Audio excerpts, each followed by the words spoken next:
जेलम में corona virus से मुतासरा मरीजों की तादाद तेजी से बढ़ने लगी, जबकि शहरियों की जानिब से एसओपीज पर अमल दरामद नहीं हो रहा। मजीद जानते हैं बाबर हुसैन से। जी बाबर हुसैन, बताइएगा।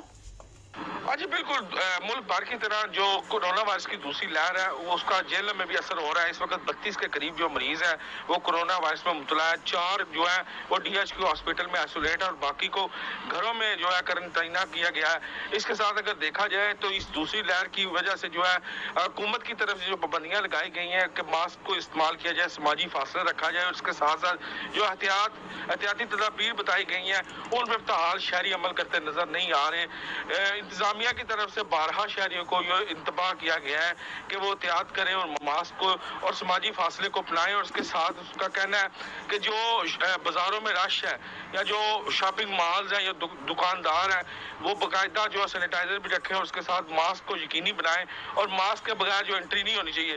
लेकिन ताल जो जेल के शहरियाँ वो संजीदा नजर नहीं आ रहे। हुकूमत की तरफ से, इंतजामिया की तरफ से 12 ये ऐलानात किए जा रहे हैं और कोरोना वायरस पर काबू पाने के लिए ये एहतियाती तदाबीर जरूरी है। लेकिन ताहाल यहाँ पे जो ऐसी तदाबीर नजर नहीं आ रही। शहरी जो है वो एहतियाती तदाबीर अपनाने में संजीदा नजर नहीं आ रहे। इंतजामिया ने 12 कहा है कि इसको एहतियात किया जाए और दूसरी लहर जो है वो शिद्दत अख्तियार कर सकती है जिससे मरीजों की तादाद में इजाफा भी हो सकता है। लेकिन ताहाल शहरी एहतियात करते नजर नहीं आ रहे। जी शुक्रिया बाबर हुसैन।